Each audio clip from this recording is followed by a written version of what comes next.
A posse, de fato, no Brasil tem um poder enorme, enorme, e eu diria até que esse poder é excessivo, tá? Mas o fato é que tem um poder imenso e ela pode, inclusive, gerar a aquisição daquele bem. A aquisição do direito de propriedade sobre aquele bem, né, por parte do possuidor, desde que cumpra um determinado tempo, né, no decorrer do tempo, e que atenda a alguns requisitos.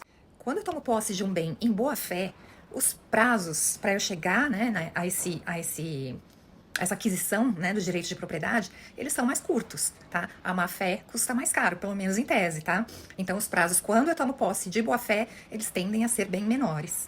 Quando eu não tenho boa-fé, não tenho justo título, essa aquisição vai se dar, né, depois de um prazo um pouco maior, ela vai se dar não pelo meu mérito, tá? Até porque eu não entrei lá de boa-fé, mas pela inércia do outro, né? O verdadeiro proprietário não se mexe, não faz nada e o direito não socorre aos que dormem, como todo mundo já deve ter ouvido falar.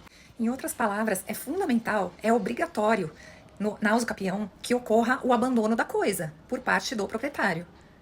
Existem várias modalidades de usucapião, tá? Constitucional, ordinário, extraordinário, conjugal. Eu vou falar do conjugal, vou tomar por base o conjugal, porque é mais minha área, tá? Mas depois eu falo um pouquinho dos outros. Então, a usucapião conjugal, ou a usucapião familiar, que é a mesma coisa, ela não ocorre por abandono do lar, e sim por abandono do bem, abandono da coisa. Então não se trata de uma questão moral, tá? Ah, você abandonou seus filhos. Nem é isso, tá? Como a gente está falando de direitos em relação a uma coisa, o que tá fundamentando essa aquisição de propriedade exclusiva por um dos cônjuges é o abandono da coisa pelo outro. Se eu estou num imóvel, mesmo com exclusividade, sem que o outro tenha abandonado, não pode haver usucapião contra mim, ok? Guardem isso, escrevam a ferro e fogo. Se não há abandono, não pode haver usucapião. Ah, mas o fato da pessoa sair de casa já significa que ela abandonou. Não, não é assim. Existem várias formas de continuar exercendo a posse sem estar fisicamente no imóvel, tá? Você exerce a posse indireta. Então, quais são algumas dessas formas? Por exemplo, o comodato, que é um contrato de empréstimo, né, de uma coisa não fungível, ou seja, o contrato de empréstimo de imóvel, de coisas assim. Se eu faço um contrato de comodato, tá, pelo qual eu empresto um imóvel meu para um amigo meu, para alguém, sei lá. Então, mesmo que eu não esteja fisicamente no imóvel, eu ainda estou exercendo a posse. Porque o contrato deixa bem claro que o outro está usando o imóvel porque eu estou permitindo, tá? Então, eu continuo no comando ali. Né? E o dia que eu pedir o imóvel de volta, a pessoa tem que restituir. Então, no caso desses, não pode haver usucapião contra mim. Porque a pessoa não está em posse, ela não está nesse imóvel com ânimo de dono. Ela não está se comportando como se fosse proprietária, tá? Ela está apenas exercendo uma posse direta, ou seja, ela está fisicamente lá no imóvel e mais nada. Então, no caso desses, na hipótese remota, vai da pessoa entrar com uma ação de usucapião, eu pego o meu contrato de comodato, coloco lá no processo e falo, não, olha, essa pessoa não tem direito porque ela só está lá por minha ordem, ok? Da mesma forma, se eu cobro o aluguel, se eu tenho um contrato de aluguel, de locação, eu estou ainda exercendo a posse indireta e dessa forma não pode haver usucapião contra mim. E se houver, eu pego o contrato de locação, coloco lá no processo e falo, não, olha, essa pessoa está me pagando aluguel, né? Ou não está, mas ela entrou lá por um contrato de aluguel. Então, ela não tem direito, tá? Se eu permitir que terceiros morem nesse meu imóvel, isso se prolongar no tempo e eu não tomar nenhum desses cuidados, não fizer um contrato de locação, não fizer um contrato de comodato, não tomar nenhuma atitude para interromper esse prazo, eu posso perder esse bem. É claro que essa posse por parte do terceiro aí precisa ser comprovada, tá? E a depender da situação, vai ter um prazo diferente e requisitos diferentes. A usucapião familiar ou conjugal foi introduzida no nosso sistema recentemente, tá? Relativamente recente, com o objetivo de proteger aquele cônjuge ou aquele companheiro que é abandonado e fica no imóvel, muitas vezes em desamparo financeiro e sem ter outro lugar para morar. Apesar de o objetivo ser esse, ele não se aplica só a famílias desfavorecidas, tá? Ele se aplica a qualquer família. Então, pode ser uma família rica também, tá? Pode ser uma família abastada, pode ser... Não é só para quem é desfavorecido, quem não tem dinheiro para comprar outro. E na usucapião familiar ou conjugal, o prazo é curtíssimo. O prazo que precisa ser comprovado de posse exclusiva é de 2 anos apenas. Uma outra crítica frequente, né, a esse instituto da usucapião familiar é essa questão do abandono do lar, porque a lei não explica exatamente o que é o tal do abandono do lar, tá? Ela não define de uma forma clara. Então, muitas vezes isso fica meio assim, né? Você fica discutindo se abandonou, se não abandonou, o que é o abandono do lar. Esse abandono não tem nada a ver com o fim do relacionamento, tá? E sim com o fato de a pessoa não estar mais no bem, o abandono da coisa. Então, para adotar essa modalidade de uso capião, conjugal ou familiar, existem vários critérios. O primeiro é exercer a posse direta, com exclusividade, pelo prazo mínimo de 2 anos, ininterruptos. O imóvel precisa ser urbano, tá? Não pode ser um imóvel rural. E para adotar essa modalidade, e tem que ter até, no máximo, 250 metros quadrados.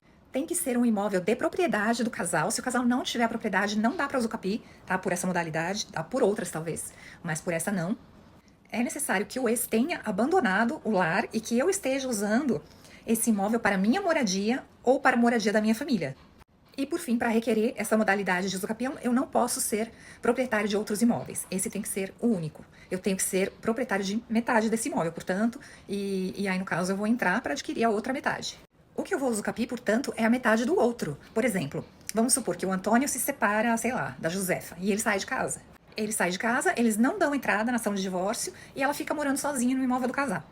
O Antônio, ciente de que ela tá morando sozinha lá, mesmo assim ele não toma nenhuma providência. Aí depois de 2 anos ele vem falar que quer a metade dele. Aí ela vai falar assim, ah não, agora já era, agora a casa é minha, é só minha. No direito das sucessões isso também pode acontecer, inclusive é comum, a família não abre inventário e deixa um dos herdeiros morando sozinho no imóvel, né? E não faz nada, não toma nenhuma providência, não cobra aluguel. Então se eles não tomam nenhuma providência, e se esse herdeiro que está lá no imóvel com exclusividade fica lá sem oposição nenhuma, usando o imóvel como se fosse o único dono, pagando os impostos, fazendo as manutenções, tomando conta de tudo, respondendo perante terceiros, né, por esse imóvel, ao final de algum tempo, ele vai poder requerer usucapião, tá? Da parte dos irmãos, né? Não da parte que já era dele, da parte dos irmãos. Ah, mas fui eu que saí do imóvel, como que eu posso impedir que isso aconteça? Exercendo a posse. Você precisa exercer a posse. A cada dia que você exerce a posse, você interrompe o prazo de usucapião. E como exercer a posse? Bom, algumas formas são, por exemplo, o contrato de comodato, que eu já mencionei, né, lá atrás, o contrato de locação, dar entrada na ação de inventário, quando for, né, quando forem herdeiros, dar entrada na ação de inventário já interrompe, dar entrada na ação de divórcio, pedindo a partilha dos bens, se for uma separação, né, um divórcio.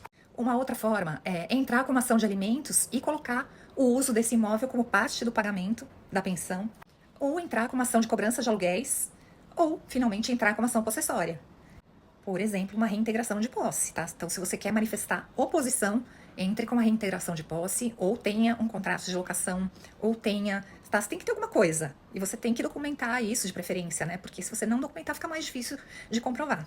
Aí você vai ter que arrumar testemunhas de que você tinha esse contrato, né? Você tinha um contrato verbal com a pessoa, sei lá. Então... por favor, né, tomem esses cuidados e vocês não vão ter que se preocupar com o usucapião, tá? As outras modalidades, tem a familiar, né, ou conjugal, que são 2 anos, tem a extraordinária, que são 15 anos, que tem que comprovar de posse ininterrupta, independente de ter boa-fé, tá? De ter entrado lá com boa-fé ou não. Tem a usucapião especial rural, ou pro labore, né, que são 5 anos ininterruptos que tem que comprovar, e no caso são terras rurais de até acho que é 50 hectares, tá?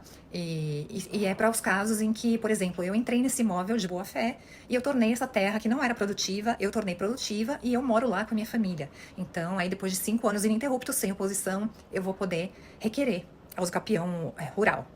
Tem a usucapião urbana, que são 5 anos também, e que é válida para imóveis de até 250 metros quadrados, nos quais a pessoa tem a residência, tá? Eu tenho que estar morando lá, ou a minha família, né? Eu tenho que estar morando lá com a minha família.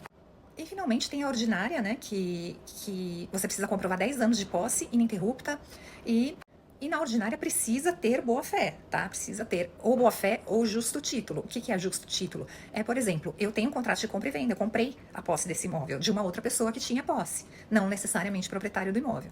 Então, assim, eu comprei, eu paguei por ela. Então, eu não entrei lá da minha cabeça, eu entrei lá porque eu paguei por isso. Tá? Então, isso é o justo título. Então, é isso aí, gente. Então, se vocês tiverem dúvidas, perguntas, como é que eu sei qual modalidade eu tenho que requerer? Advogado. Consulte um advogado, tá? Se alguém tiver dúvidas, peço o favor de fazer perguntas na caixinha ou então nos comentários aqui desse post que vai pro feed, tá? Por favor, não me mandem no direct, gente, não é má vontade, mas se eu for responder direct um por um, eu não vou ter tempo de trabalhar nem de fazer mais nada. Então aqui, pelo menos eu respondo uma vez e todo mundo pode se beneficiar dessa resposta, ok? Então é isso, um abraço.